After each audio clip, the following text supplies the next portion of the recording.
Hello YouTube, and welcome to this heavy-duty arm day. So ever since the start of the channel, you guys have been asking for 4 sessions. You want to see every exercise I do and understand the way I train.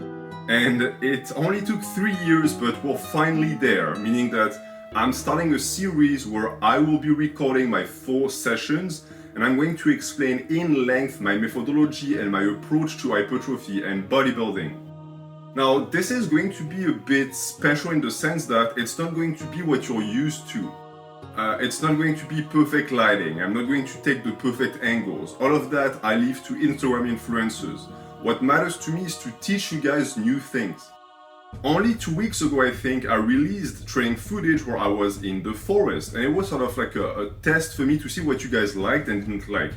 And I included music and a montage, and apparently it wasn't really to your liking, so I'm going to remove it altogether. This is going to be pure information, or I'm simply going to be teaching you stuff using my own body and my own training, in a sense, as a canvas. So it's going to be in my home gym. As you'll see, it's mayhem, it's chaos, it's not properly ordered, I don't clean my room, but that's who I am, that's how I train, and to me, being authentic in this footage is going to be the most important thing. So as I said, today we're starting with an arm day. An arm day is a great way to isolate your limbs and to limit fatigue for the rest of the body. You will see that throughout the footage, I will be including the name of the lift as well as the weight and the rep range. The reason why I include the weight is because I know you guys, you get curious, you always want to see how much I and other people can lift. I just want to make clear that the weight is entirely irrelevant. What matters is to select a load that is going to take you to failure and stimulate growth. That's it. You can lift 10 pounds or 1,000 pounds, it makes no difference as long as you are progressing. So let's get started right now with the first exercise of the day, which is going to be a heavy easy bar curl. As you can see from the footage for the introduction, this was just me warming up. The way I warm up is simple. I fuck around. I warm up the tendons, I get blood into the muscle, and then I actually use the lift I'm going to be lifting heavy on that day to warm up. And usually I do like 2 sets. So maybe 1 set with an empty bar, 1 set with 50 pounds, and then I jump into my heavy sets. So the reason why I select this type of curl in particular is because I do not like wide grip. For my build, a narrow grip always feels better. It allows me to push myself. And you will see that the range of motion that I elect on that movement is quite peculiar. I do not go all the way down, and I keep my shoulders very, very high. The reason for this is simple. It's because that way I can keep the bicep engaged throughout the range of motion. I've personally always found that if I go too low, I tend to disengage the bicep, I recruit too much shoulder, and it stops being a pure isolation for the muscle that I want to target. So, since this range of motion allows me to use the most weight, but also to be the most intense, as you can see, this is the one that I stick to. And you'll also notice that as the set advances, my negatives stay the same speed. They even slow down. If you speed up your negatives as the set advances, it's a bad metric for hypertrophy. It means that you're relying too much on momentum. It's also why I like to cut the range of motion short. I find that people who go all the way down on curls have a tendency to rebound at the bottom, and this is simply not what we want. And the last negative is, of course, slowed as much as possible. Now after this, you see me move directly to the next exercise. This is because my training is 100% giant sets. I do not take breaks, I move from exercise to exercise. This is especially relevant on an arm day because you should not be winded after doing heavy curls. You should be able to go and isolate another muscle. So this exercise after biceps is going to be for shoulders. And this is a form of quote-unquote cheated lateral raise with momentum, and I do it laying on the bench. The reason why I love this exercise so much is because it allows for a great stretch. As you see, I really let the weight go underneath the bench and then I pull and I go back into the positive. This is a form of power raise. I really do not advocate for novices and people who are new to shoulder isolation to train like this because you can absolutely hurt yourself. You can pull something. The reason why I do it is because I'm confident in my form and I'm also confident in my scapular belt because this stretches the shit out of your rear delt end of your traps. So if you're not careful, you're just going to end up using too much structure. But if you are adept and you know what you are doing, you can really get a good workout for your side delts in particular. You'll notice also that the angle of my forearm is extremely important here. It is pointed where my body is. So you don't want to rotate the forearm outside of where you're going to go. You actually want it to be in line with the arm that is doing the exercise. You will see throughout this session that I'll be moving a little bit weird. You'll see me doing movements with my upper back. It's because I actually pulled something in my neck recently. It's been bothering me a bit. It's a problem that I've had for years. It actually is not related to lifting. It's something that I got playing basketball. It's nothing major, it's just a nerve. But yeah, you'll see me like move my neck around because it's a bit uncomfortable, but nothing that can stop me from training arms. So actually, right after this shoulder isolation movement, I go directly to another shoulder isolation movement, this time with a cable, with a spree. The reason why I do this is because even though this first motion gave me a great stretch, the contraction for the rear delt was not the best. So I move on to a movement that is the exact opposite, that has almost no stretch, but that focuses really on contracting that delt. That again is something I don't advocate people do. You need to be quote-unquote fairly advanced to be able to superset the same muscle twice, and even then it's something that I rarely do, for the simple reason that you understand that this second motion is really low in intensity. This is not where I'm going to get the bulk of the results. The first movement is of course more important. And throughout the day this is relevant because I always pyramid down in intensity. So the curl took me the most energy, then I did the shoulders, then I did this, in a sense, this follow-up movement with the shoulders. And that way I can always have peak energy for the movements that require the most of it. Because at the end of the giant set, of course, I'm going to take a small rest and I'm going to do it again. But I'm only going to show you the first line of the giant set, because if not, you would just see me doing the same exercise times and times again. And from the previous video I made, I understood that this is not something that is interesting for you guys. You want to see the first exercises and you want to see something new. So I get that. So after this, we are moving on to a tricep movement. So biceps, shoulders, triceps, all in giant set. And this one is a simple push down done with a heavy resistance band. And the handle that I use is actually what I use to do my wrist rolls. So it's a wrist roller for the forearms. The reason why I like it as an attachment is because that way I don't have to grab onto it. I can just wrap my hands around it and press down. This is sort of the point. If you end up having to use your grip for press downs, chances are your grip is going to fail first and not your triceps. It's not what you want. Normally on an arm day for a giant set session, I would be doing an overhead extension, something heavy like a skull crusher or a French press. Sadly, I've been dealing with pretty bad tendonitis in my right elbow caused by close grip bench. So these movements aggravated too much. But the worst thing to do would be to not train the triceps. You always want to train around the pain so that eventually the pain goes away. So I select a movement that is going to be easy on the elbow, but still destroy the long head of the tricep. And the bend also makes it so that the closer I am to the quote-unquote lockout, which I skip, the more tension there is. So that's the reason why I do that exercise. It feels really good. And it's not that taxing on the tendons at all. So here you see me take a little breather because we're going to move on to the last exercise. Yeah, like I move my neck around. I had like a pretty big knot on that day. Again, nothing major, it's not an actual injury, but anyone who's had nerve blockage in their neck knows how it feels. It really is not ideal. And to wrap up this giant set, the only muscle left, quote unquote, that I could train is the abs. I could also do chest at this point if I wanted, but on that day I elected to skip it altogether and instead train my core. So what I do is a simple sit-up. I put my feet underneath the rack and I do sets of usually 6 to 10, 6 to 12. I want to go to failure with the weight. So this is 20 pounds, but you'll notice that my execution is extremely slow. My tempo is very slow. The range of motion is indeed cut short by the floor. So doing that on a decline bench would of course be better, but I don't have a decline bench, so you have to work with what you have. So that was that for the first giant set. So as you understand, I do more than just one set for this. I actually go and I do 3 to 4 sets. On that day, I did 3 sets.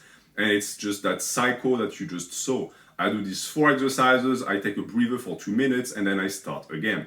And that first giant set usually takes me around an hour to complete. So to do 3 sets of each exercise takes me an hour. Then I move on to the next line of exercise. This one is going to start with dips. So you see me strapping my ankle weights around my ankle right now. I think each of them are like 10 pounds.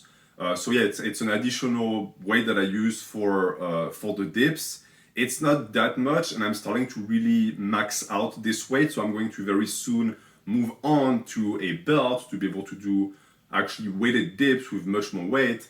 But right now I stick to sets of 15, so 10 to 15 with the dips. But you'll see that the way I do them is quite particular, meaning that I do not lean into it. So what initiates the motions is the elbow breaking, and you see that my torso stays perfectly vertical. I'm not saying that this is how you're supposed to do dips. These are actually triceps dips because this is an arm day. So I want to put the emphasis on the triceps. If I were to lean into it and allow the forearms to break, so the forearms would not be perpendicular with the floor and with the bar, I would recruit much more chest. You see that I stop the movement while the humerus is parallel with the floor, and that way I don't recruit too much shoulder either. It's really something that I want to do to grow my triceps, because my triceps are a weak point. And the reason why I like to do this movement after I do these triceps push downs is to actually have them warm up, because I have elbow problems, so dips can be quite demanding on the elbows. It's always good to get some fluid into the tendon before you start doing some compounds. It's a very important thing to keep in mind also. Just because you do an arm day does not mean that you only have to do isolation. You also have to include compound movements. They are very important for the chest. You can do them for the shoulders. Do not stick to your cable stuff and your light stuff, and also push things to failure. You see in this footage that my curls, my tricep extensions, everything is taken to failure. The worst thing you can do in an arm day is coming thinking, oh, it's an easy day, so I won't push myself. No, you want big arms, you have to train them like the rest of the body. You have to push them hard. And this is why the next movement in this giant set is actually a heavy dumbbell pullover.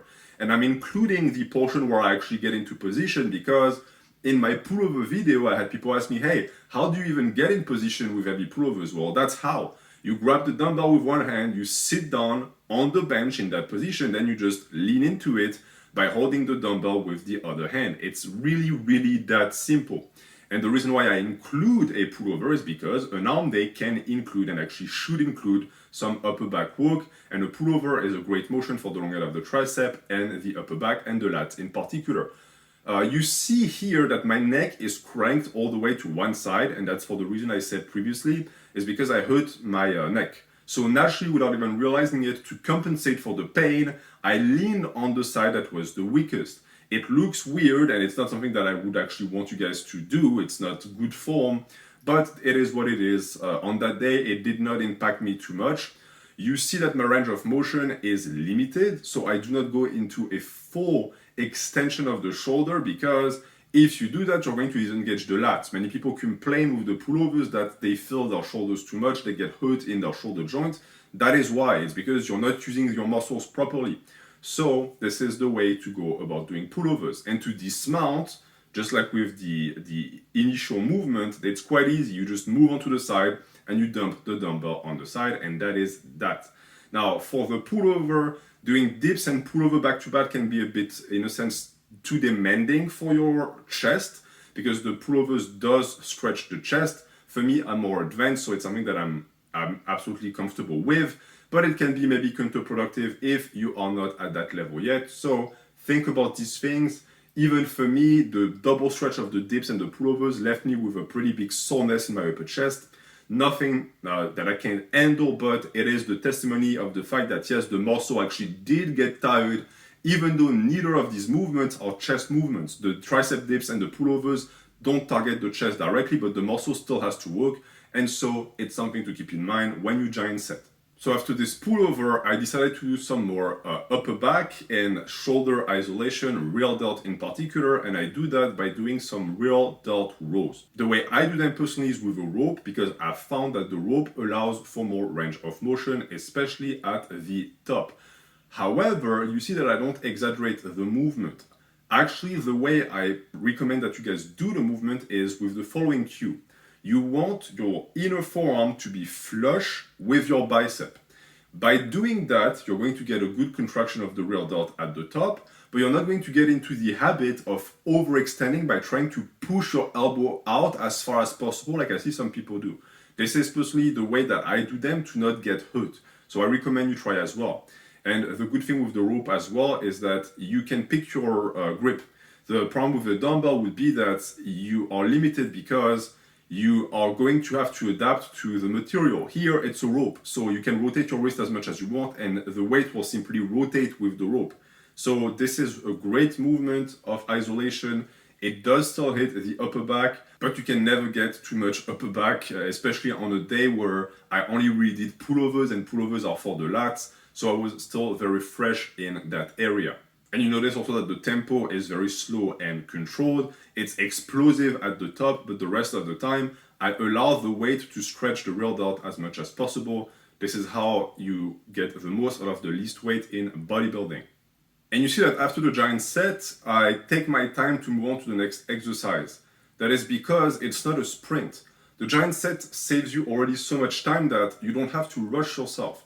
You will start the next exercise within the next 30 seconds to a minute, but sometimes it's good to focus and get your mind right before the next movement. And that can sometimes mean having a little break to dance, just to enjoy yourself, feel yourself in the gym. If you don't like what you're doing in the gym, chances are you're not going to stick to it, so have fun with it. It's not that serious. You get to bodybuild and you get to spend that much time enjoying yourself and doing something that you love, so always have fun doing that. And once you're in the right mindset, you can move on to the next exercise. That can really be the challenging part about giant sets for a lot of people.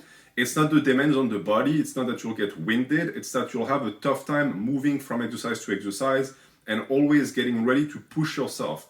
Many people will sandbag their work because they can't do that. They can only do single sets. They can only put 100% of their intensity in one exercise. And I get that.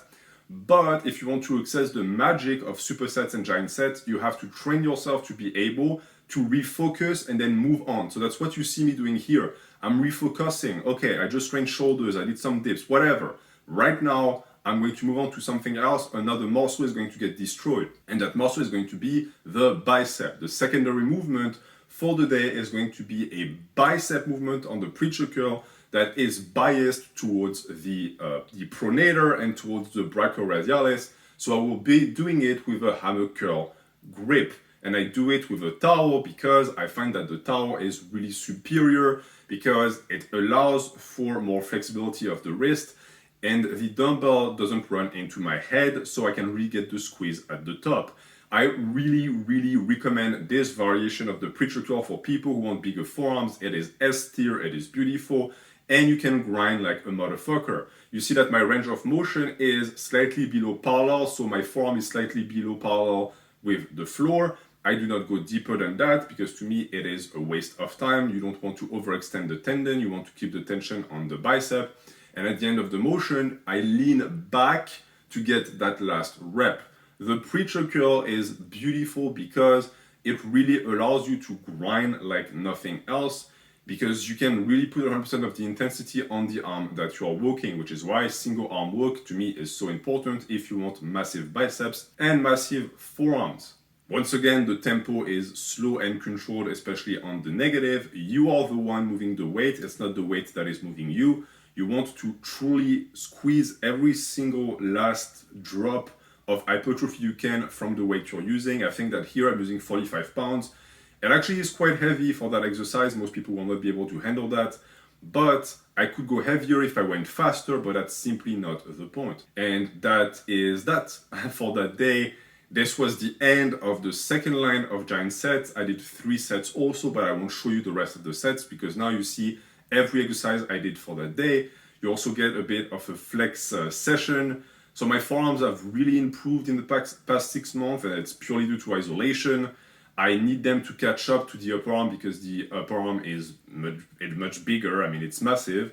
It's going to take the time that it takes, but I'm very happy with the results that I'm getting.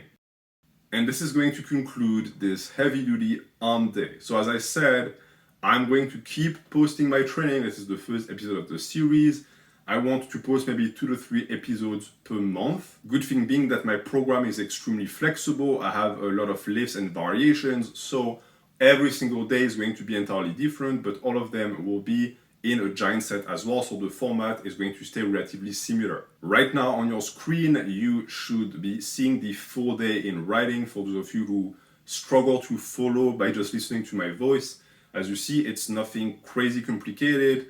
For my upper body days, usually be it arm day or upper days, push days, I do between 6 to 8 exercises, never less, never more. I do 2 to 4 sets for each exercise, and I do that 3 times a week. And the deeper we get into the series, the more you're going to get to understand my methodology. This might look a little bit obscure right now, but I don't want to tell you outright the way I train. I want to show you. So you're going to have to wait a bit to satisfy your curiosity. If you want to support my work, you can do so by visiting my Ko-fi page. You can donate, you can get a membership. Anything is appreciated. Now, I have not yet decided what day I want to release next, so I'm going to leave it up for you guys. If you have watched until now, you get to wait in. So in the comments, let me know, do you want to see a lower body day, or do you want the next episode to release to be another upper body day, but this time focused on the push, focused on the chest, the triceps, and the shoulders? Let me know, and depending on what I see in the comments, I will decide on what to do next. Thank you for watching. Have a good day.